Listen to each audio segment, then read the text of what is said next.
मंडळी नमस्कार. पुन्हा एकदा तुमचं एम-पी-एल कट्टामध्ये स्वागत आहे. आज मी तुम्हाला अशा एका व्यक्तीच्याकडे घेऊन जाणार आहे, ज्यांच्यामुळे एम-सी-ए पुरं एक पुन्हा स्वरूप प्राप्त झालं ते अगोदर होतं आणि एम-पी-एल महत्त्वाची गोष्ट घडलेली आहे. तर जाऊयात सरळ-सरळ आपण आपल्या एम-सी-एच्या प्रेसिडेंटकडे रोहित पवार. सर नमस्कार. नमस्कार. आपलं खूप खूप स्वागत. धन्यवाद. रोहित सर म्हणू, रोहित दादा म्हणू? रोहित म्हणा. रोहित सर म्हणतो. कारण जे काम तुम्ही एम-सी-ए साठी केलेत आणि एवढ्या कमी वेळात केलेत, त्याला तुम्हाला हक्क आहे सर म्हणायचा. कारण मी एम-सी-ए पाहतोय, मी लहानाचा मोठा पुण्यातच झालेलो आहे. अगदी क्रिकेट माझं सुरू एम-सी-ए पासूनच झालंय. पण ज्या पद्धतीने या गेल्या 2-2.5 वर्षामध्ये एम-सी-एचं काम झालेलं आहे आणि पुढे घडणार आहे, कारण माझ्याकडे बऱ्याच गोष्टी आहेत तुमच्याबाबत, त्यावरती आपण बोलूच या. त्यामुळे सर म्हणायचा तुम्हाला पूर्ण अधिकार आहे सर. म्हणजे मला अधिकार आहे. पण तसं बघितलं तर अपेक्स बॉडीच्या प्रत्येक व्यक्तीला तुम्हाला सर नाही तर मॅडम म्हणावं लागेल. एक्झॅक्टली. कारण जे काय मी करू शकलो त्याचं मुख्य कारण म्हणजे जे अपेक्स बॉडीचे सर्व मेंबर्स आहेत त्यांनी खूप चांगलं काम केलंय. आमचा जो स्टाफ आहे त्यांचंही कार्य तर तुम्ही बघितलं तर खूपच चांगलं राहिलं आणि डिस्ट्रिक्ट असोसिएशन असतील, क्लब्स त्यांनी आम्हाला खूप सहकार्य केलं. आणि बेस्ट काय तर जे खेळाडू आहेत, जे आमचे कोचेस आहेत, त्यानंतर आमचे सिलेक्टर्स आहेत, त्याच्याच बरोबर आम्हाला फॉलो करणारे जे सगळे बरोबर. फॅन्स आहेत आमच्या महाराष्ट्र क्रिकेट असोसिएशन आणि क्रिकेटचे, त्यांचे खरं तर आपण आभार व्यक्त करावं लागेल. करायला लागतील. कळतंय क्रिकेट एकाने होत नाही. 11 लोकं लागतात खेळायला. त्याला लागतो कॅप्टन.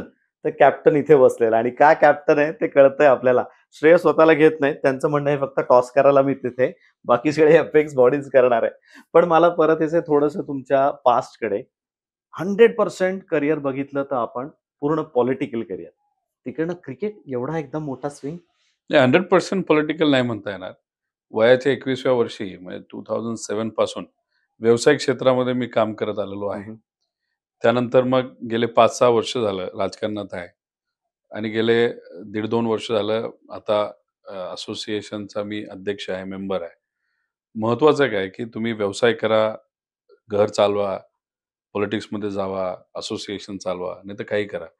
तुम्हाला एकतर टाइम मॅनेजमेंट योग्य पद्धतीने जमलं पाहिजे आणि 2 तुमच्या बरोबर चांगली टीम असणं महत्वाचं आहे. आणि महत्वाचं काय की तुमच्या टीमकडनं तुम्हाला कॉम्पिटिशन नाही असं समजून सगळ्यांना विश्वासात घेत, सगळ्यांवर जबाबदारी टाकत तरच आपल्याला पुढे जावं लागतं. तसं तुम्ही केलं तर तुम्हाला सगळ्याच गोष्टी मॅनेज करता येतात. पण तुम्ही म्हटलं टीममध्ये कॉम्पिटिशन नाही. पण काही ठिकाणी पाहिजे असते ना, की चुरस्ती हवी असते, की ह्याच्यापेक्षा मी चांगलं काम करू शकतो, माझ्यापेक्षा ह्याचं काम चांगलं आहे. एक मोटिव्हेशन मिळतं थोडंसं जर एक कॉम्पिटिशन असेल. कॉम्पिटिशनचा अर्थ असा म्हणजे काम करण्याच्या बाबतीत कॉम्पिटिशन मी म्हणत नव्हतो. कॉम्पिटिशन कशी असते, आता बऱ्याच वेळा आपण स्कूलमध्ये जेव्हा जायचो, तेव्हा आपण एखादं गणित सॉल्व्ह केलं असेल आणि आपल्या मित्राला ते जमलं नसेल, तर कधी-कधी आपण काय करतो, की मित्राला सांगतच नाही. का आपल्या शिक्षकाने आपल्याला क्रेडिट दिलं पाहिजे. "अरे काय तू हो. सगळ्यात आधी सॉल्व्ह केलं." ओके. तर तुमचं ज्ञान नाही तर तुमचं जे काही ग्रोथ आहे, तोपर्यंत होऊ शकत नाही, जोपर्यंत तुम्ही आसपासच्या लोकांना ग्रो ते व्हायला वाटत नाही. संधी देत वॉव! नाही. सुपर्ब! नाहीतर तुम्ही काय सगळंच आपल्याकडे घेत बसला, हां. तर मग तुम्ही एका लेव्हल नंतर ग्रो होऊ शकत नाही. त्यामुळे पुढे असोसिएशन नाही तर काही असलं, तरी आसपासचे जे लोक आहेत, त्यांना सुद्धा तेवढं श्रेय, तेवढीच ताकद बरोबर. आणि हे समजून चाललं पाहिजे, की तुमच्यापेक्षा अनेक असे लोक आहेत जे हुशार आहेत. ती हुशारी, ते नॉलेज, ते नो हाव योग्य दिशेने घेऊन जाण्याची जबाबदारी एका लीडरची असते. अगदी खरं आहे. म्हणजे थोडक्यात आपल्या पुणेरी भाषेत रोहित सर सांगतायत, आय स्पेशलिस्ट होऊ नका. आय स्पेशलिस्ट म्हणजे आय. तसं हां. आय स्पेशलिस्ट होऊ नका. डोळ्याचं नाही, आय स्पेशलिस्ट म्हणजे दुसऱ्या अर्थाने मीपणा करू नका. राइट? बरोबर आहे. मीपणा फार घातक असतो. एक्झॅक्टली. राजकारणात तो फारच घातक असतो. तो कळेलच आपल्याला लवकरच. त्याच्याकडे येऊया. थोडं परत एम-सी-ए कडे येऊ द्या. मला आज तुम्हाला क्रिकेटमध्येच फक्त पकडून ठेवायचंय. पण क्रिकेट स्वतःला आवडतं? पहिल्यापासून खेळलाय? हो, हो. मला क्रिकेट खेळायला आवडतं. खास करून बॅटिंगच आवडते. वाह! बॉलिंग आणि फिल्डिंग पूर्वी करत होतो. आता कुठेही कॉम्पिटिशन गेलो, नाहीतर एखाद्या इनॉग्रेशनला गेलो, तर लोकं डायरेक्ट बॅटच पहिले हातात बॅट. देतात. तेच चांगलं आणि असतं. झालं असं, की राजकारणात आल्यानंतर गुगली खेळायला पण शिकलोय. हम्म. आधी कसं असायचं, की बाउन्सर असायचा, हां. डायरेक्ट बॉल असायचा. हां, हां. आता जरा गुगली जमते, स्पिनिंग रॉंग वन वगैरे सगळे पिक करता एकदम. येतात तुम्हाला आता. आणि समजा एखाद्या अंपायरनी चुकून आउटही दिला असेल, तर अंपायरला कन्व्हिन्स करणंही जमतं, की आउट नाही रे बाबा. डायरेक्ट असं थर्ड त्यामुळे मला अंपायर. क्रिकेट आवडतं. बघण्यापेक्षा खेळायला जास्त आवडतं. ओके. खेळायला आवडतंय. तुम्ही स्टेट लेव्हल वगैरे काही खेळलात तोपर्यंत का फक्त हौशी आपलं क्लब क्रिकेट खेळत होतात? नाही, म्हणजे काही गोष्टी जमल्या, काही गोष्टी जमल्या नाही. हं, हं. कॉलेज लेव्हलला खेळलो. Right. पुढे जायचं होतं पण जाता नाही आलं. हां, हां. तर ठीक आहे म्हटलं, ते नाही जमलं तर व्यासपीठ देऊन अनेक लोकांना संधी तरी देता येईल. खरं आहे. मग आता योगायोगाने या असोसिएशनचा अध्यक्ष झालेलो आहे आणि आम्ही सगळे मिळून एक योग्य अशी संधी ज्या लोकांना मिळू शकत नाही अशांना संधी देण्याचा प्रयत्न तिथे करतो. हं, हं. थोडं मला न्यायचंय तुम्हाला अगदी तुम्ही आता म्हटलात असोसिएशनचे अध्यक्ष तुम्ही झालात. इलेक्शनच्या दिवसाला काय धाकधूक होती? इलेक्शन म्हटलं की धाकधूक आलीच. होती, पण ती खूप होती असं नाही. हां, हां. अंदाज आला होता हां, हां. आणि त्याच्यात धाकधूक एवढीच होते, की आता जबाबदारी आल्यानंतर पुढं काय? हं. आपल्याला झेपेल का? जमेल का? कारण का आपण हे पद दाखवण्यासाठी नाही घेतलंय. एक्झॅक्टली. हे पद काम करण्यासाठी बरोबर. घेतलेलं आहे. त्यामुळे आपल्याला जे काही करायचंय ते करता येईल का? हं, हं. असे काही प्रश्न होते म्हणून ती धाकधूक होती. हं. राजकारणात असल्यामुळे राजकीय ती दृष्टिकोनातून तुमच्याकरता निव्वळ किरकोळ होती ती तसं नाही. अक्षरशः. आपण कमी समजून चालत नाही. हां, हां. पण त्या पद्धतीची नव्हती. हं, आपल्याला उद्या जाऊन जे काही खऱ्या अर्थाने करायचंय हं, क्रिकेटमध्ये काही प्रमाणात राजकारण जे आहे, हं, नाहीतर होतं, हं, ते आपल्याला काढता येईल का? ते हं. काढल्यामुळे होतकरू मुला-मुलींना आपल्याला संधी देता येईल का? ते हं. कुठल्याही बॅकग्राऊंडचे असू द्या. बरोबर. शेतकऱ्याचा मुलगा असू द्या, रिक्षा चालकाचा मुलगा असू द्या, नाहीतर धुनी-भांडी करणारी एखादी महिला तिची मुलगी हं, असू द्या. हं, कोणालाही संधी देता आली पाहिजे जर त्यांचा खेळ चांगला असेल तर. हं, ते स्वप्न घेऊन आम्ही अपेक्स बॉडीवर आता काम करत आहोत हं, आणि ते काही प्रमाणात ट्रान्सपरन्सी आणल्यामुळे आणि मोठे काही बदल केल्यामुळे असं वाटतंय, हं. की बऱ्यापैकी आम्ही काही गोष्टी करू शकलो. पण अजून खूप काही करायचंय. अगदी खरं आहे. तुम्ही धाकधूक हा प्रश्न पण जे उत्तर तुम्ही दिलंत, की धाकधूक काय मी निवडून येईल ही नव्हती, पण आल्यानंतर जबाबदारी वाढणार आहे आणि ती कशी मॅनेज करायची, ही तुमची धाकधूक होती. तर तुमचे 11 शिलेदार आता आपण 11 मी म्हणतोय कारण क्रिकेटमध्ये आमच्या टीममध्ये 11च असतात. आता आलाय तो इम्पॅक्टचा, अगोदर नव्हता. पण साधारण 10-11 जणांची एक टीम होते. तर तुमची टीम कशी निवडली? नाही एकतर त्यांना मतदारांनी निवडून दिलं. बरोबर. नाही पण कोणी काय काम करावं, कोणाला काय जबाबदारी द्यावी? कारण तुमचं निवडून मॅन मॅनेजमेंट किती चांगलं आहे मला चांगलं माहिती आहे. नाही म्हणजे निवडून आल्यानंतर मग जेव्हा आम्ही पहिल्यांदा बसलो, काही प्रमाणात काही असोसिएशनमध्ये असं असतं, की अध्यक्ष ठरवेल तो. हं, इथं तसं नसून माझ्यापेक्षा कितीतरी जास्त अनुभवी लोकं आहेत. कोणी कन्स्ट्रक्शन इंडस्ट्रीमध्ये खूप मोठं नाव आहे. बरोबर. वकील आहेत 2. मग काही खेळाडू आहेत स्वतः. हं, हं. काही एज्युकेशन इन्स्टिट्यूट्स आहेत त्यांच्या. पण सगळ्यांचं कुठं ना कुठेतरी स्पोर्ट्सशी रिलेशन आहे. बरोबर. त्याबरोबर आमचे असतील, आमचा जो स्टाफ आहे, तो सुद्धा क्रिकेटवर प्रेम करणारा आहे. म्हणजे आमच्यात एक कॉमन गोष्ट आहे, की आम्ही सगळे क्रिकेटवर प्रेम करतो. हं, हं. त्यामुळे मग जबाबदारी देत असताना अपेक्स बॉडीवर तर आम्ही सगळे समान आहोत. राइट. पण त्याच्याच बरोबर आमची जी काही सिलेक्टरची एक मोठी बॉडी असते. हं, नाहीतर हं. ते आपलं कमिटी असते. त्या बरोबर. कमिटीचे अध्यक्ष आपण ज्यांना जबाबदारी दिली ते स्वतः अनुभवी आहेत. क्रिकेटवर प्रेम करणारे आहेत. त्यांनी एक शिस्त आणली. शिस्त आणल्यानंतर त्यांच्याकडे त्यांच्या टीममध्ये असणारे जे सर्व इतर मेंबर आहेत त्यांना हं. त्यांनी विश्वासात घेतलं. त्यांनी एकत्रित बसून काय केलं, तर जे काही सिलेक्टर्स आहेत, म्हणजे जे पूर्वी त्यांना संधी दिली गेली नव्हती. हं. पण ज्यांनी रणजी खेळलेत, 10 खेळल्यात मॅचेस, 20 खेळल्यात, बरोबर. 30 खेळल्यात. पण त्यांना एक्सपिरियन्स काउंट केला. आजपर्यंत दिलं नव्हतं. मग त्या लोकांना सिलेक्टर म्हणून संधी दिली. हं. चेअरमन बनवलं. हं, हं. त्याच्याच बरोबर कोचेस चांगले आणले. कोचेसचा रिव्ह्यू आम्ही घ्यायला लागलो. बरोबर. नीट सगळं होतंय का? त्यांना सगळ्या गोष्टी मिळतायत का? जो काही सपोर्ट स्टाफ आहे तो हं. योग्य क्वालिटीचा आहे का? ती जबाबदारी एकाकडे होती. हं. दुसरी अ, वकील आणि जे काही लीगल विषय आहेत, ते एकाकडे ती जबाबदारी होती. पैसे, ट्रेजरर जे काही योग्य रिसोर्स मॅनेज एकाकडे होती. बरोबर. इन्फ्रास्ट्रक्चरची एकाकडे होती. खेळाडूंची एकाकडे होती. म्हणजे सगळ्यांनी आपापल्याला जे जमतं हं, हं. ते वाटून घेतलं, जबाबदाऱ्या घेतल्या, त्या पद्धतीने परफॉर्मन्स केला. एकानी ग्रीन इनिशिएटिव्ह घेतलं, वॉटर मॅनेजमेंट घेतलं, हं, हं. वॉटर रियूज घेतलं. बरोबर. तर मग अशा पद्धती आणि मग समजा एम-पी-एल असेल, तर काही जण टेक्निकल कमिटी बघतात.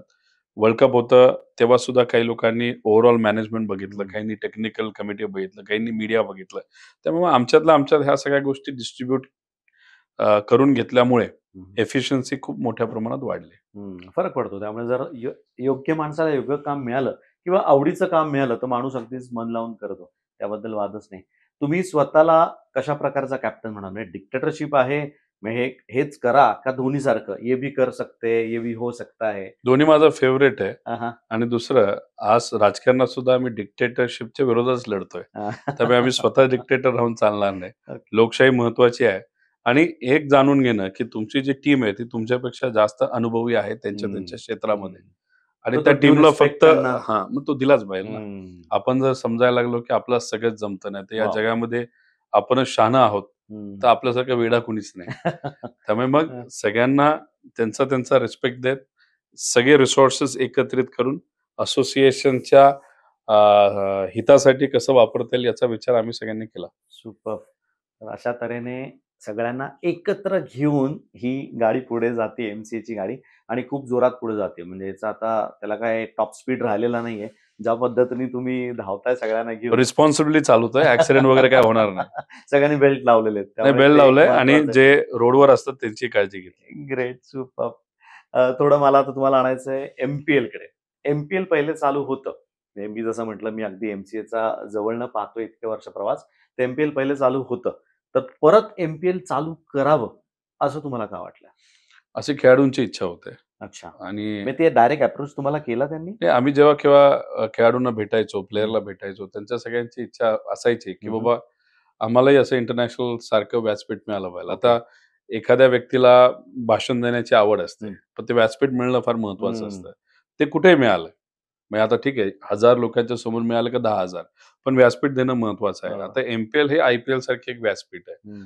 आयपीएल मध्ये सगळ्यांना जाता येतं असं नाही. T20 वर्ल्ड कप मध्ये सगळ्यांना जाता येतं असं नाही.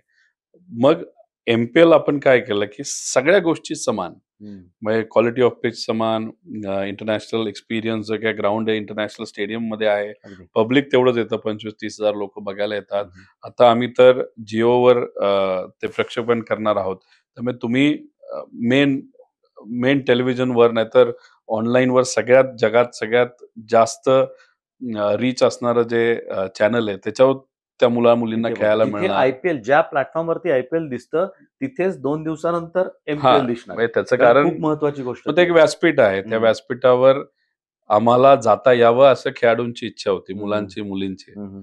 मग आम्ही ती जी इच्छा आहे, आमच्याकडे जे अधिकार आहेत, त्या अधिकाराचा योग्य वापर करून बीसीसीआय हम्म. यांच्याशी बोलून मग आपण आपलं एमपीएल परत एकदा सुरू केली. आणि हम्म.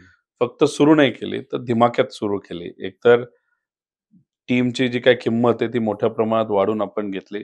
का जेवढी जास्त किंमत तेवढा मोठ्या प्रमाणात आपला तो खेळ दाखवता येतो, नाहीतर हम्म. करता येतो. मग ते वातावरण करता येतं. तर मग आम्ही टीम मालक जे आहेत, हम्म. त्यांनी सुद्धा आम्हाला खूप चांगलं सहकार्य केलं. हम्म. कारण का 3-4 वर्षामध्ये प्रॉफिटमध्ये आपण येतो असं नाही. पण हे जे सगळे टीम ओनर्स आहेत, ते सुद्धा क्रिकेटवर प्रेम करणारे आहेत. हो. महाराष्ट्र क्रिकेट असोसिएशनवर प्रेम करणारे आहेत. त्यांनी आम्हाला सपोर्ट केला आणि अशा पद्धतीने एमपीएल परत एकदा सुरू झालं. आता दुसरं वर्ष आहे. हम्म. हे सुद्धा दिमाख्यात होणार आणि पुढचं वर्ष तर अजून जास्त दिमाख्यात होणार. अगदी खरं. जसं तुम्ही म्हणालात, प्राइस फॅक्टर बद्दल बोलणं गरजेचं आहे. कारण मी त्याला विटनेस आहे. मी स्वतः पाहिलेलं आहे. पहिल्या एमपीएलला ₹5,00,000 वगैरे टीम असा काहीतरी 5,00,000ला एक टीम मॅक्सिमम. एका वर्षाला होती हां. वाटतं. आणि आता हा आकडा 3 पट पोहोचलाय. 3 पट कसं आहे? जास्तच. 1000 पट. 1000 पट वर म्हणजे 5 पोहोचलाय. कोटीला गेलाय तो. 5 कोटीपर्यंत गेलेला आहे. जर वर्षाचं गणित काढायचं म्हटलं आपण, तर एक टीम साधारण किती आपल्याला 1 वर्षाकरता त्यांची फ्रँचायझी फी असते? नाही, आता generally depends on the team. हं, हं. मग आता जसं पण एक सांगितलं, ॲव्हरेज म्हटलं तर.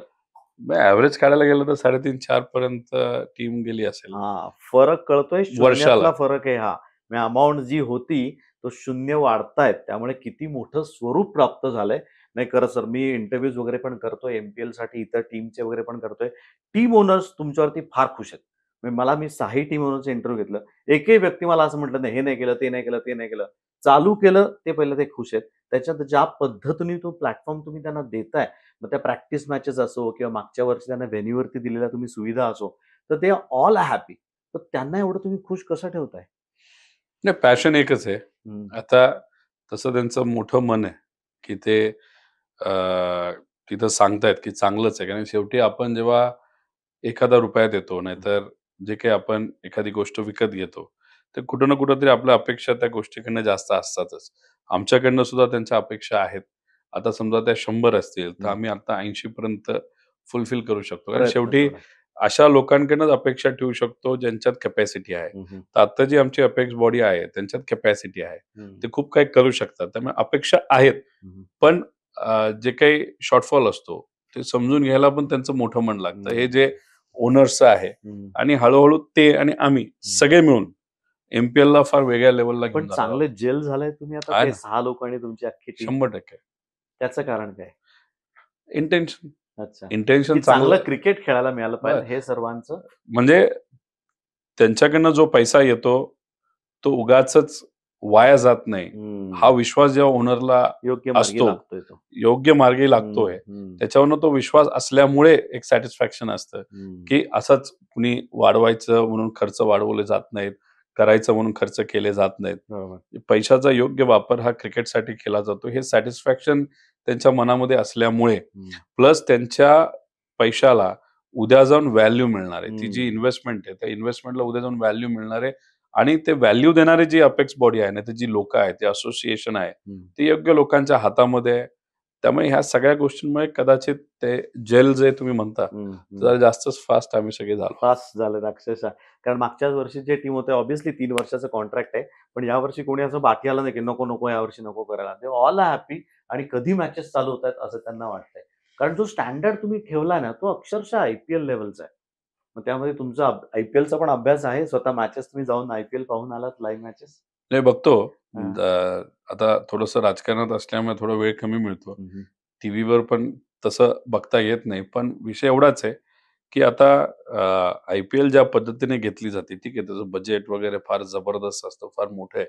पण आज देशामध्ये राज्य पातळीवरच्या ज्या असोसिएशन आहे, त्या सगळ्या असोसिएशनमध्ये सगळ्यात बेस्ट जर रिजनल प्रीमियर लीग कोण घेत असेल, तर ते महाराष्ट्र क्रिकेट असोसिएशन आहे. वादच एक मराठी माणूस म्हणून त्याचा एक सुद्धा एक अभिमान आहे, पाहिजे. एक अगदी. आनंद आहे. कारण का शेवटी महाराष्ट्र हे जे राज्य आहे, त्यात एक वेगळी धमक आणि ताकद आहे. आणि मग महाराष्ट्राचं नाव जिथं कुठं वाढत असेल, मोठं होत असेल, नक्कीच ते आमच्यासारख्याला नाही तर तुमच्यासारख्याला जे मराठी माणसं आहेत, जे आपल्या राज्यावर प्रेम करतात, अशा लोकांना ते आवडतंच. आणि आज आम्हाला त्याचाच अभिमान आहे, की सगळ्यात जास्त किमतीला आपली टीम गेली.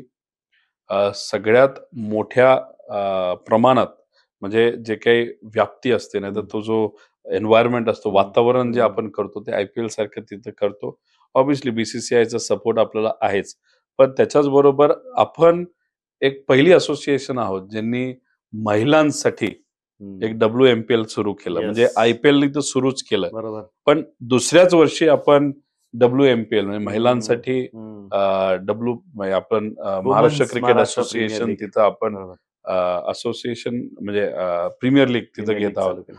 तर चांगले प्लेयर, खेळाडू पण आहेत. चांगले खेळाडू पुढे पण येतील. त्याकरता मला सेपरेट तुम्हाला प्रश्न विचारायचा आहे. WMPL थोडं आपण बाजूला येऊयात. परत एम-पी-एलकडे. कारण असं वाटायला नको, की त्याच्यातच घुसवलंय. मुलींनो, तुम्हालाही तेवढाच वेळ आम्ही देणार आहे. कारण सरांनी तुमच्याकरता खास ही लीग चालू केलेली आहे. त्यामुळे तो एक वेगळा विषय, वेगळा प्रश्न आहे. त्याकडे आपण येऊच यात. परत मी एम-पी-एलकडे तुम्हाला घेऊन येतो. एम-पी-एल आपल्या मैदानावरती व्हावं, यासाठी तुम्ही जे मैदानाची आता रखरखाव असेल, इतर गोष्टी असेल, त्यावरती तुमचं स्वतःचं बारकाईने लक्ष आहे. तर हे लक्ष तिकडे बी-सी-सी-आयला कसं जावं? कारण मी तुम्हाला हा प्रश्न विचारायचं कारण म्हणजे यंदाच्या वर्षी वर्ल्ड कपमध्ये एवढ्या साऱ्या मॅचेस पुणेकरांना परवणीच दिलीत तुम्ही. ते आहे एवढ्या ना. मॅचेस पुण्यामध्ये वर्ल्ड कपच्या. एक तर महाराष्ट्र एकुलतं एक राज्य आहे जिथं 2 व्हेन्यूवर मॅचेस झाल्या. म्हणजे एक पुण्यात झाल्या, आपल्याकडे झाल्या आणि दुसरं मुंबईला झालं. बरोबर. आता याच्यामध्ये त्यासाठी पाठपुरावा आपल्याला करावाच लागला. हं. आपण जे बी-सी-सी-आयचे सर्व प्रमुख अधिकारी, पदाधिकारी आहेत. सॉरी मध्येच थांबवतो. त्यावेळेस पॉलिटिकल फायदा झाला तुमचं पॉलिटिशियन असण्याचा? नाही कसं थोडंसं ओळखीचा फायदा होतो. हां, हां. रोहित अच्छा पवाराचा ही फ्रेंडली ओळख म्हणजे नाही रोहित हां. पवाराचा किती झाला हे नाही माहिती. पण हं. पवार साहेबांमुळे हां, हां. नक्कीच त्याचा फायदा हा झाला होता. म्हणजे जिथं जय शाह आहेत त्यांच्याशी आमची चर्चा झाली होती. मी स्वतः अध्यक्ष म्हणून गेलो होतो. वाह! आमच्या अपेक्स बॉडीचे मेंबर्स सुद्धा तिथे गेले होते. हं, हं. मग जे ट्रेजरर आहेत हो, शेलार साहेब, हो. त्यांच्याशी सुद्धा या बाबतीत चर्चा झाली होती आणि त्यांनी सुद्धा सहकार्य केलं. कारण बरोबर. शेवटी महाराष्ट्रामध्ये अजून एक वेन्यू देणं हे हं. तसं सोपं नव्हतं. एक्झॅक्टली. आम्ही पाठपुरावा केला, ती आमची हं. जबाबदारी होती. बरोबर. पण त्यांनी सुद्धा मोठं मन दाखवून हं. तिथं ते एक्सेप्ट केलं आणि हं. मॅचेस दिल्या. त्यासाठी नक्कीच क्रिकेटर म्हणून नाहीतर क्रिकेटवर प्रेम करणारे महाराष्ट्रातलं पब्लिक म्हणून आणि खास करून पुण्यातलं हम्म, आणि महाराष्ट्र क्रिकेट असोसिएशनचे सर्व मेंबरच्या वतीने हम्म. नेहमी नेहमी आम्ही त्यांचा आभार व्यक्त केलेच आहेत. हम्म. कारण कसं बघायला गेलं तर वेस्ट इंडिज म्हणजे सौराष्ट्र आहे, तिथे विदर्भ आहे, गुजरात जवळ आपल्या. आता ते एकंदर स्टेडियम मोठं झालं, पण त्या हिशोबाने जर बघितलं तर बाकी कोणाला नाही, पुण्याच्याच नशिबी एवढ्या मॅचेस झाल्यात आणि खास तुमच्यामुळे आल्यात. सगळ्यांमुळे आले. सगळ्यांचं सहकार्य होतं, पण त्या हं, आणता आलंय याचा हं. अभिमान नक्कीच आहे. कारण का पुणे जे आपलं क्रिकेटचं स्टेडियम आहे, नाहीतर आपली जी असोसिएशन आहे, तिथं जेव्हा केव्हा IPL घेतली जायची, नाहीतर वर्ल्ड कप पूर्वी मिळालं नव्हतंच. कारण का 27 वर्षापूर्वी पुण्यात झालं होतं, पण त्या ग्राउंडवर नव्हतं बरोबर. झालं. जेव्हा केव्हा इंटरनॅशनल मॅचेस आपल्याला मिळाल्या, तेव्हा अख्खं स्टेडियम हे फुल आपलं भरतं. कायम भर 100% भरतं. त्यामुळे आपलं इथले जे स्पेक्टेटर्स आहेत, आपले हं, इथले जे सर्व क्रिकेट प्रेमी आहेत, ते इतक्या मोठ्या प्रमाणात तिथे येतात. हं. आपण पण बघा इंडियाची एक मॅच होती. हो. श्रीलंकेची होती, हं, ऑस्ट्रेलिया या हं. वेगळ्या साऊथ आफ्रिका होती. तरी भरलं पण होतं आपलं. प्रत्येक मॅच वेळेस हां, तिथं लोकं आली होती. आता हां. काही मॅचेस अशा होत्या जसं अफगाणिस्तानची एक मॅच होती. आम्हाला असं वाटलं कमी भरेल. कमी लोकं पण येतात. लोकं आली हं, आणि आमच्याकडे जे एक्स्ट्रा तिकीट्स होते, हं, हं. त्याला आम्हाला टॅक्स तर भरावा लागत होता. तो बरोबर. आमच्यासाठी खर्चच होता. हं, हं. तो कदाचित आम्ही जर कोणाला दिला नसता, तर हं, आमचे पैसे वाचले हं, असते. हं, हं. पण क्रिकेटवर प्रेम करणारे असे काही खेळाडू आहेत, हं, हं. जे मुलं आहेत, जे कुठेतरी एखाद्या क्लबमध्ये काम करतात आणि अशा परिस्थितीमध्ये तिथं काम करत असताना, खेळत असताना त्यांना तिकीट घ्यायला परवडत नाही. असोसिएशन म्हणून आम्ही त्यांच्यासाठी फ्री ठेवलं होतं. तिथं आम्ही तिकीट्स दिले होते. त्यांना एंट्री फ्री केली होती. त्यामुळे टॅक्स अमाउंट हा आम्हाला पडला, म्हणजे आम्हाला खर्च पडला. पण आम्ही तिथं त्यांना ते तिकीट दिल्यामुळे ते भरलं पण गेलं. त्यांना संधी पण मिळाली. इंटरनॅशनल क्रिकेटही बघायला मिळालं. हाय क्वालिटी गेम सुद्धा आपल्याला बघायला मिळाला. त्यामुळे आम्ही असोसिएशन म्हणून फक्त पैशाचाच विचार करतो असं नाही.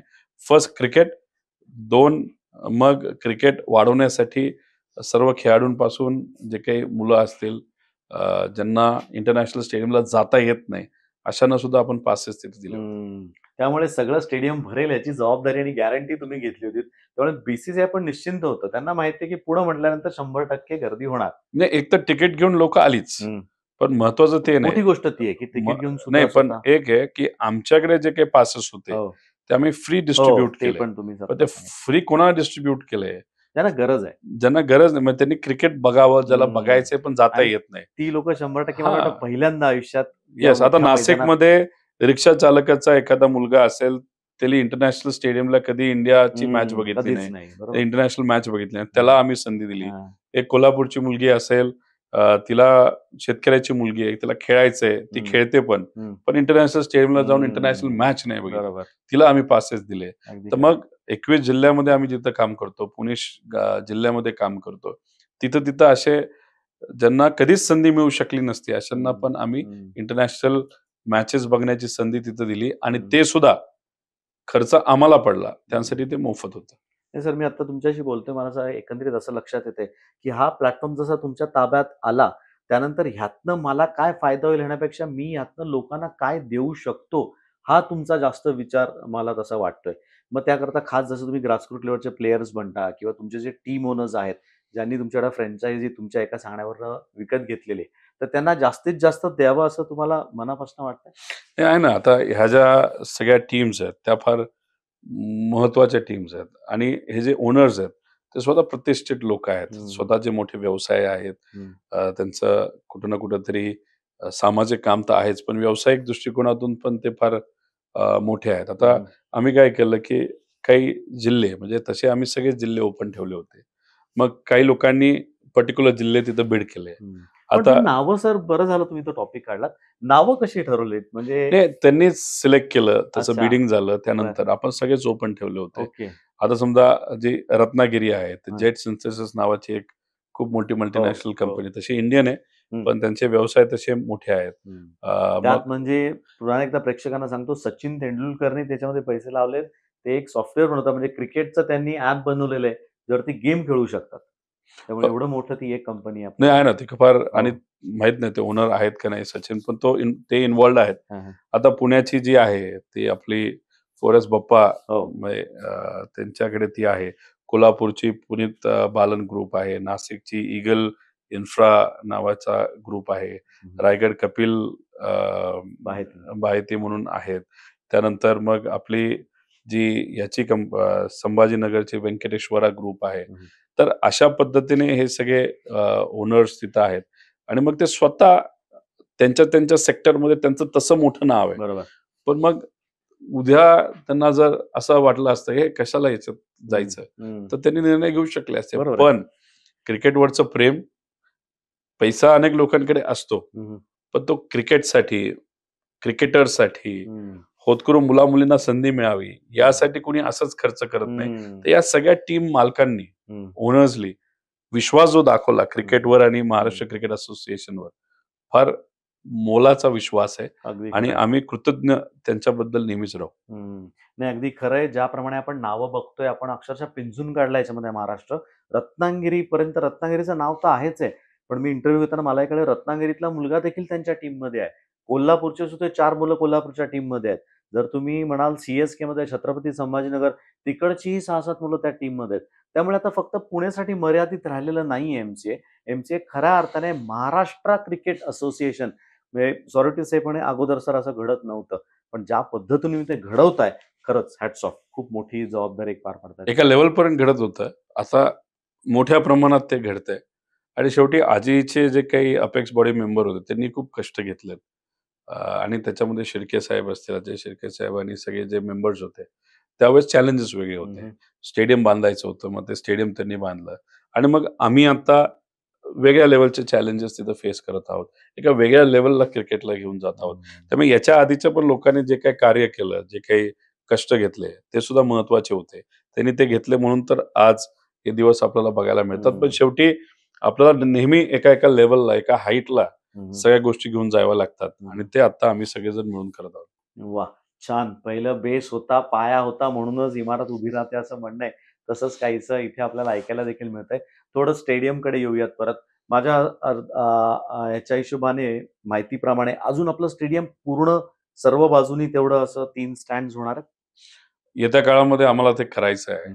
पार्किंगच्या बद्दल सुद्धा योग्य असं नियोजन करायचं आहे. बऱ्याच काही गोष्टी आहेत. त्या टप्प्याटप्प्याने तुम्हाला बघायला मिळतील आम्ही ते करत असताना. पण एक चांगली गोष्ट आहे की गोष्टी घडणार आहेत आणि कुठलाही बदल असतो तो घडतो त्यावेळेसच त्यामध्ये मजा जास्त अधिक येते. थोडंसं येऊयात आता वुमन्स कडे. खास मला वाटतं भारतातलं पहिलंच आपलं MC असं आहे, ज्याने की वुमन्स प्रीमियर लीग सुरू केलेलं आहे, WMPL. IPL पहिल्यांदा सुरू केलं, पण ते इंडिया लेव्हलला आणि IPL येऊन कदाचित 13, 14, 15 वर्ष झाले असतील. पण रिजनल लेव्हलला जर आपण बघितलं तर स्टेट लेव्हलमध्ये आम्ही एकुलती एक असोसिएशन आहोत, ज्यांनी दुसऱ्या वर्षीच आणि तसंही पहिल्यांदा, बाकी कुठलीच रिजनल असोसिएशन मध्ये कोणीच केलेलं नाही. महिलांचं प्रीमियर लीग नाहीये. ती महाराष्ट्राची आहे. त्याच्या मागे एक महत्वपूर्ण कारण होतं की महाराष्ट्राने नेहमी देशाला दिशा दिलेली आहे. आपण महिला धोरणांच्या बाबतीत सुद्धा सगळ्यात पहिलं राज्य होतो. महिला शिक्षणाच्या बाबतीत आपण पहिलं राज्य होतो. महिलांना इतर अधिकार देणारे सुद्धा मराठी माणसं जी केंद्रामध्ये तिथं जाऊन, पवार साहेबांपासून चव्हाण साहेबांपर्यंत सगळे जे मोठे नेते तिथं होऊन गेले. त्याच्याच बरोबर आपण क्रिकेटमध्ये सुद्धा अनेक असे काही खेळाडू आहेत महिला, ते आज आपल्या राज्याचं आणि देशाचं नाव तिथं मोठं करत आहेत. त्यामुळे आमच्या सगळ्यांची इच्छा होती अपेक्स बॉडीची की दुसरी कुठली असोसिएशन पहिली स्टेप घेण्यापेक्षा आपणच का नाही. त्यामुळे आपण ते अनाऊन्स केलं, पण आपण असं अनाऊन्स नाही केलं. आता आम्ही करतोय. आम्ही अनाऊन्स गेल्या वर्षी केलं होतं, पुढच्या वर्षी आम्ही करणार आहोत. त्यामुळे आमचा जो कॉन्फिडन्स होता तो पहिल्याच वर्षी होता. तो सगळ्याच गोष्टी एकत्र करण्यापेक्षा स्टेप बाय स्टेप. त्यामुळे दुसऱ्या वर्षी आम्ही महिला प्रीमियर लीग चालू करणार होतो. दिलेला शब्द तिथं पाळला. 4 टीम्स आहेत आणि त्यांच्या मॅचेस सुद्धा August end to September first week मध्ये आम्ही घेणार आहोत. आता 2 जून आपण मुलांची MPL तिथं करत आहोत. त्यामुळे दिलेला शब्द आम्ही तिथं पाळत आहोत आणि सगळ्यात बेस्ट मुलींचे जे काही खेळाडू आहेत ते सुद्धा जबरदस्त आपल्याला बघायला मिळतील, जे उद्या जाऊन कदाचित इंडिया नाही तर IPL मध्ये खेळतील.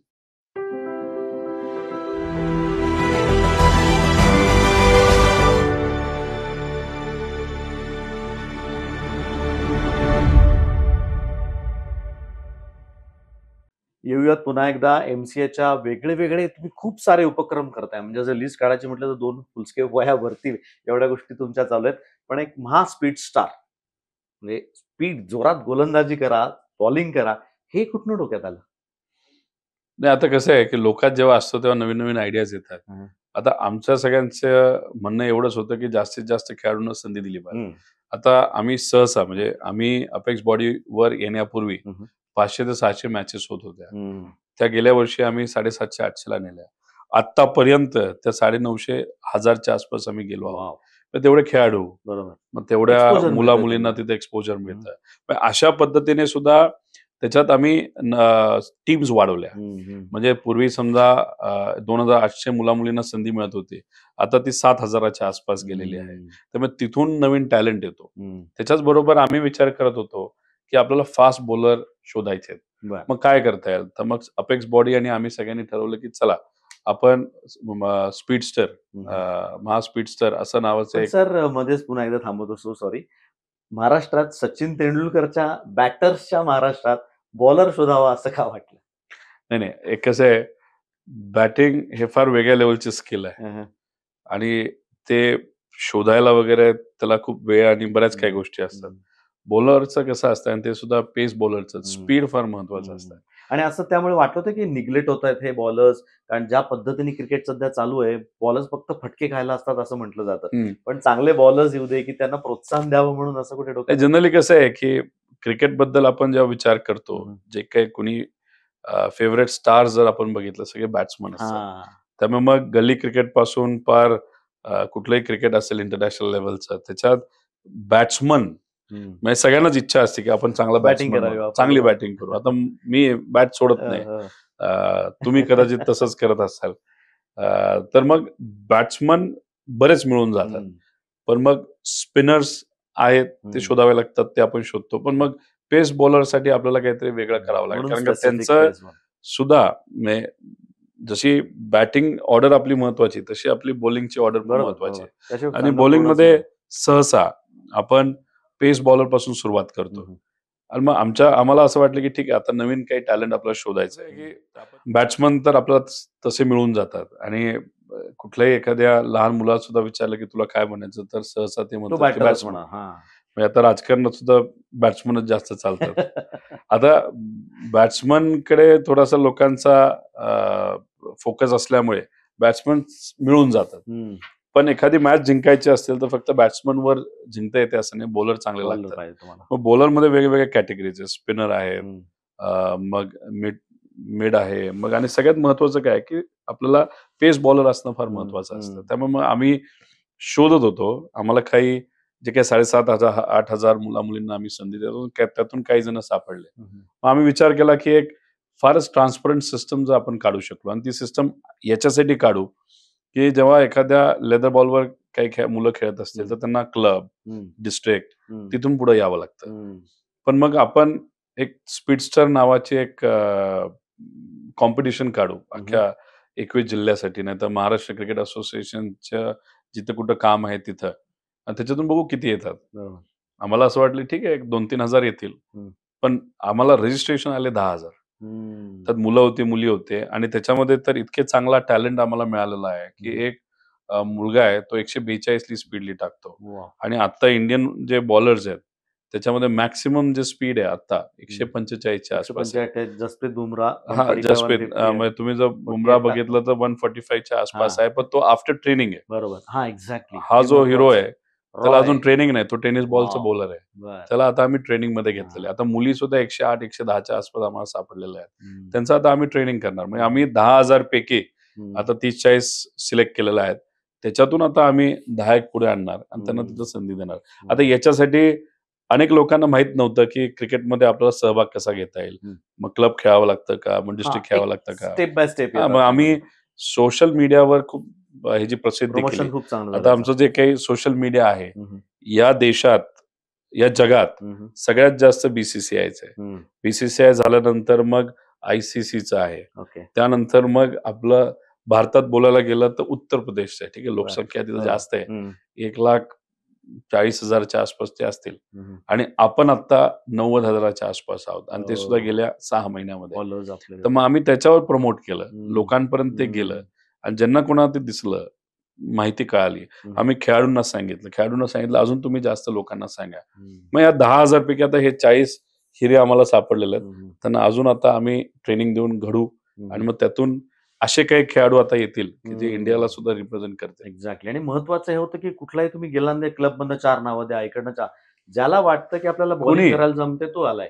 त्यामुळे जसं तुम्ही म्हणालात, अगदी ग्रास रूट लेव्हलपासून मुलं एकदम. तुम्हाला मिळालेली आहेत. एकदम सामान्य कुटुंबातल्या हां. मुला-मुलींपासून ते ज्यांना एखाद्या क्लबमधून खेळता येतं, अगदी खरं आहे. असेही लोकं तिथे मी आले. त्याचे व्हिडिओज पण पाहिलेले आहेत, मेकिंगचे पाहिलेत किंवा रील्स पण पाहत होतो. काही-काही मुले त्यांच्याकडे प्रॉपर शूज पण नाहीत, स्पाइक्स पण नव्हते. रबर स्पाइक्स होते, बाहेरच्या घालायचे जायचे शूज होते.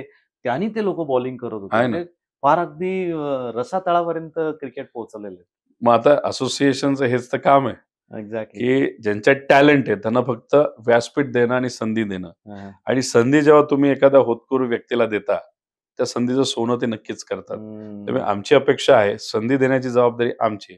त्या संधीचं सोनं करायची जबाबदारी त्या खेळाडूची. अगदी खरं आहे. संधीचं सोनं करा. सोनं झालं तर फायदाच तुम्हाला होईल. तसं एक सोन्यासारखी व्यक्ती आपल्या आमच्याबरोबर जोडली गेली आहे. प्रत्येकाच्या टी-शर्टवरती आपण आजकाल बघतो पुनीत बालन ग्रुप. त्यांच्याविषयी आम्हाला थोडं सांगा. म्हणजे आहे ना. कसे आले ते आपल्याबरोबर? एकतर ते आणि त्यांचा जो मित्रपरिवार आहे, त्यांनी कोल्हापूरची टीम घेतलेली हो. आहे. तर तिथेही ते आमच्याशी असोसिएटेड आहेत, मदत करतात. त्याच्याच बरोबर ते स्वतः विविध खेळाला प्रमोट करतात. ते चेसला प्रमोट करतात, कबड्डीला करतात, तसंच क्रिकेटला सुद्धा करतात. आणि मग तिथं एक खूप मोठी रक्कम हं, असोसिएशनला सपोर्ट म्हणून त्यांनी तिथं दिलेली आहे. आणि त्याच्या बदल्यात आम्ही त्यांचा लोगो खेळाडूंच्या छातीवर, हृदयावर तिथं आम्ही तिथं पण लावलेला मला आहे. असं कळलंय सर, ती तुम्ही फक्त एम-सी-ए साठी ठेवलेली नाहीये. तुम्ही त्याचं फार सत्कारणी लावताय ती सुद्धा जी काही अमाउंट तुम्हाला मिळाली आहे. आहे ना, आता असोसिएशनचं जे काही सक्सेस आहे, बँक बॅलन्सवर नसतं. हं, तिथं मुला-मुलींना संधी देऊन हं, उद्या जाऊन त्यांना कुठेतरी चांगलं काहीतरी करता यावं, हं, यासाठी तो पैसा वापरला गेला पाहिजे. हं. त्यामुळे तो जो निधी आहे, मग आम्ही जे आमचे सिलेक्टर्स आहेत, त्यांना मानधन योग्य पद्धतीने देता येतंय का? ते दिलं आम्ही. वाह! त्यानंतर मुला-मुलींसाठी सुद्धा जो काही भत्ता असतो, तो आम्ही तिथं वाढवून अच्छा, दिला. टी-ए-डी अलाउन्स हां. त्यातही वाढ केली आणि तुम्ही. मुला-मुलींमध्ये काही प्रमाणात राहण्याच्या जे जे काही हॉटेल्स होते, त्याच्यामध्ये थोडासा भेदभाव पूर्वी असायचा. तो न ठेवता आता समानता तिथं आणलेली आहे. वाह! त्याच्याच बरोबर डिफरंट डिस्ट्रिक्ट्सला हं, तिथं क्रिकेट प्रमोट करण्यासाठी जे काय लागतं, हं. जो काही निधी लागतो, त्याच्यामध्ये काही प्रमाणात आम्ही वाढ केलेली आहे. बरं. एम-पी-एल मधून जो प्रॉफिट थोडाफार झाला, हं, त्याचाही तो जो पैसा आहे, तो काही आम्ही आमच्या अकाउंटमध्ये न ठेवता, तो सुद्धा विविध असोसिएशनला तिथे दिलेला आहे. त्याच्याच बरोबर आपण जर बघितलं तर इतरही जे काही मॅचेस वाढवल्यात, मॅचेसमध्ये आमचा खर्च खूप मोठ्या प्रमाणात होत असतो. तर त्याच्यामध्ये आहे. त्यामुळे जिथं कुठं आम्हाला काय चांगलं देता येईल, करता येईल, ते आपण तिथं केलेलं आहे. मुलांसाठी केलंय, कोचेससाठी सुद्धा वाढवलेलं आहे मानधन, सिलेक्टरसाठी सुद्धा केलेलं आहे आणि डिस्ट्रिक्ट असोसिएशन्स जे आहेत, त्यांना सुद्धा आपण तिथं कुठे ना कुठेतरी सहकार्य केलेलं आहे. अगदी खरं आहे. एक असोसिएशन म्हटल्यानंतर तुमच्याकडे स्पॉन्सर्स येणार आणि स्पॉन्सर्स आल्यानंतर ते पैसे आणणार म्हणून त्याला स्पॉन्सरशिप म्हटलं जातं. पण त्याचा योग्य उपयोग व्हायला पाहिजे. हे तुमच्या कमिटी अंडर आणि तुमच्या छत्रछायाखाली आम्हाला याचा खरंच म्हणजे फरक जाणवतोय, की मॅचेस एक तर वाढल्या तुम्ही सांगितलं. त्यानंतर मुलं जी बाहेर जाऊन खेळतात. आजकाल इन्व्हिटेशन दुसऱ्या शहरात जाऊन घ्यायला लागतं. त्यामुळे तिथे जाणं, तिथे राहणं ह्या ज्या गोष्टी आहेत, त्याचा खूप मोठा, फारच सुंदर फरक पडलेला आहे. खरंच सर ही एक मोठी गोष्ट झालेली आहे. म्हणजे क्रिकेटर म्हणून मला अगदी मनापासून या गोष्टी आवडतायत, भावतायत. त्यामुळे so so thank you so much, की तुम्हाला मला म्हणायचं होतं मगाचपासून, कारण मी त्याचीच वाट पाहतो कधी मी एकदा म्हणू शकतो. कारण ह्या गोष्टी इतके दिवस होत नव्हत्या. जर आमच्या काळात जर झाल्या असता, मी टिपिकल पुणेकर आहे. त्यामुळे जर तर मी बोलणारच. आमच्या वेळेस हे झालं असतं, तुमच्या वेळेस झालं असतं. पण चांगलं नक्कीच झालं असतं. पण जे घडतंय ते उत्तम घडतंय. त्याबद्दल काही वादच नाही. सर, खूप गोष्टी तुमच्याकडनं आम्हाला आज माहीत पडलेल्या आहेत. त्यामुळे परत सरच म्हणणार. मला माहिती आहे तुम्हाला रोहित दादा म्हटलेलं आवडतं. पण सर, ही तुम्हाला पदवी माझ्याकडनं आज मी तुम्हाला देतोय. कारण त्या पद्धतीचं काम तुम्ही एम-सी-एच्या तुमच्या पूर्ण टीमबरोबर करताय. म्हणून एक तुम्हाला एक ॲप्रिसिएशन आमच्याकडनं थोडंसं द्यायचं आहे. खूप साऱ्या गोष्टी ऐकल्यात. भरपूर यांच्याकडनं कामं अजून पुढे फ्युचरमध्ये सुद्धा होणार आहेत. क्रिकेटसाठी खास करून खूप चांगल्या-चांगल्या गोष्टी होणार आहेत. तर आता एम-पी-एल आहे, डब्ल्यू-एम-पी-एल पुढे आहे. तर एम-पी-एल तुम्ही म्हटला त्याप्रमाणे, की जिओवरती आहे आणि स्पोर्ट्स 18 वरती आहे. दोन्ही ठिकाणी जिथे तुम्ही आता IPL पाहताय तिथेच फक्त 4 दिवस टीव्ही बंद ठेवा, परत त्याच वेळेत लावायचा टीव्ही आणि तेव्हा बघायची MPL. तर मग लोकांनी काय तिथे पाहायचं का मैदानावरती पण यायचंय? मी लोकांना विनंती करेल की तुम्ही तर टीव्हीवर बघूच शकता. जिओवर आहे, स्पोर्ट्स 18 वर आहे. घरी बसून बघू शकता, ऑफिसमध्ये बसून बघू शकता, बाहेर कुठेही गेला तरी ते तुम्ही बघू शकता. पण मला एक विनंती करायची, तुम्ही जर ग्राउंडवर येऊ शकला, स्टेडियमवर येऊन तिथं असणाऱ्या खेळाडूंना जर तुम्ही प्रोत्साहन देऊ शकला, तर नक्कीच एक वेगळ्या वातावरणामध्ये ही स्पर्धा होऊ शकते. ज्याला जिथं बघायचं ते तुम्ही बघू शकता. पण अध्यक्ष म्हणून, क्रिकेट प्रेमी म्हणून सुद्धा, तसंच महाराष्ट्र क्रिकेट असोसिएशनच्या माध्यमातून या मुला-मुलींना जी संधी आपण देत आहोत, त्या संधीला पाठिंबा देण्यासाठी, या मुला-मुलींना पाठिंबा देण्यासाठी तिथं मोठ्या संख्येने तुम्ही जर ग्राउंडला आलात, तर नक्कीच त्याचा फायदा हा होऊ शकतो. हा असोसिएशनला फायदा होणार नाही, पण त्या खेळाडूला नक्कीच मिळेल. वाटेल, की बाबा मी MPL खेळते आणि मला बघण्यासाठी अख्खा महाराष्ट्र तिथं आलेला आहे. आपल्या असोसिएशनचं नाव महाराष्ट्र क्रिकेट असोसिएशन आहे. त्यामुळे मराठी माणूस म्हणून, या मध्ये जन्मलेला एक स्वाभिमानी व्यक्ती म्हणून या मुला-मुलींना सहकार्य करण्यासाठी, पाठिंबा देण्यासाठी, मोठ्या संख्येने MPL बघण्यासाठी तुम्ही नक्कीच या. 2 जूनला सुरुवात होत आहे आपल्या MPLची आणि योगायोगाने रविवार आहे. तर थोडे 3-4 तास तर तुम्ही काढूच शकता. इंटरनॅशनल स्टेडियम पुण्याला ही मॅच तिथं होणार आहे. त्यामुळे 2 जून ते 21 जून असं हे MPL आपलं होणार आहे. त्यामुळे जेव्हा-केव्हा तुम्हाला संधी मिळेल तेव्हा ग्राउंडवर याच. ग्राउंडवर येता आलं नाही, तर टीव्हीवर तुम्ही बघूच शकता. पण मला असं वाटतं, की लग्न झालं असेल, तर मुला-मुलींना, पत्नीला घेऊन तुम्ही तिथं या, पतीला घेऊन या. आणि जर झालं नसेल, ज्याला घेऊन यायचंय तिथे तुम्ही या. पण नक्की या आणि पाठिंबा द्या या मुला-मुलींना. कारण का जेव्हा एखादी सेंच्युरी ते करतील, एखादी विकेट ते घेतील, एखादा सिक्स ते मारतील, एखादा चांगला कॅच ते घेतील, तेव्हा त्याला पाठिंबा जेव्हा तुमच्या टाळीली बसेल, तेव्हाच त्यांना एक वेगळं प्रोत्साहन मिळणार आहे आणि एखादी बॅट वर करत असताना आसपास जेव्हा ते बघतील, पूर्ण भरलेलं स्टेडियम बघितल्यानंतर त्यांना असं वाटेल, आता इथं नाही थांबायचं, आता देशासाठी खेळायचं आणि ते प्रोत्साहन देण्यासाठी तुम्ही नक्कीच तिथे याल, असा विश्वास व्यक्त करतो. 2 जून ते 21 जून पुणे इंटरनॅशनल स्टेडियम, गावंजे इथं आपण भेटूया. सुपर्ब! कळलंय काय करायचंय. आहे ती फॅमिली घेऊन यायची आहे. होणारी फॅमिली घेऊन यायची आहे. होऊ घातलेली घेऊन यायची आहे. एक सीटवरती माणूस एक नकोय. आजूबाजूचे 4ही सीट तुम्हाला भरायचे आहेत आणि पूर्ण फ्री आहे. राइट? पूर्ण फ्री आहे. कोणाला एकदम. एंट्री अगदी पार्किंग पासनं कसलेही पैसे तुम्हाला नाहीयेत. त्यामुळे आवर्जून या. ग्राउंडवरती येऊन मॅच बघायची मजा काही औरच असते. मग ती MPL असो, IPL असो, क्रिकेटची कुठची मॅच असो आणि आपलं तर गहुंजे स्टेडियम एवढं मोठं आहे. IPL स्टँडर्ड स्टेडियम आहे. तिथे या आवर्जून आणि मॅचेस बघा. सर पण थँक यू ते व्हेरी मच. तुम्ही येस. फ्री म्हणाला तसं फ्री नाहीये ते. हां, पैसे लागणार नाहीत. बरं. पण तिथं तुम्हाला शिट्टी वाजवावं लागेल. हां. तुम्हाला तिथे टाळी वाजवावं लागेल. एक्झॅक्टली. जर तुम्ही तिथं घोटाळा एखादा करायला लागेल. आवाज दंगा करायला करण्याची जी लागेल. काही गोष्ट असेल, एखादा ड्रम सेट घेऊन आला, काही घेऊन आला, ओके. तर नक्कीच ते तुमचं स्वागत आहे. वाह! तेवढं फक्त तुम्हाला तिथे करावं लागेल. बाकी काय नाही केलं तरी. थोडा टोल तर कटणार. टोल द्यावाच लागेल तुम्हाला. तो आवाजाचा द्यावा लागेल, दंगा करावा लागेल, प्रोत्साहन द्यायला लागेल. नक्की या. तुमची वाट पाहतोय आम्ही सर्वजण. त्यामुळे 2 ते 21 हा वेळ कुठेही जाऊ नका. काय बुकिंग करायचे तेवढे दिवस सोडून बाकीचं करून घ्या. कारण तेव्हा मॅचेस पाहिजेत, तेव्हा पाहिजे MPL. Yes sir. Thank you very much sir. Thank you. खूप खूप धन्यवाद. खूप तुम्ही वेळ दिलात. खूप कामं करतायत. अशीच MCA पुढे कामं करत राहू. हीच ईश्वर चरणी प्रार्थना आणि इथेच थांबूया. धन्यवाद. धन्यवाद.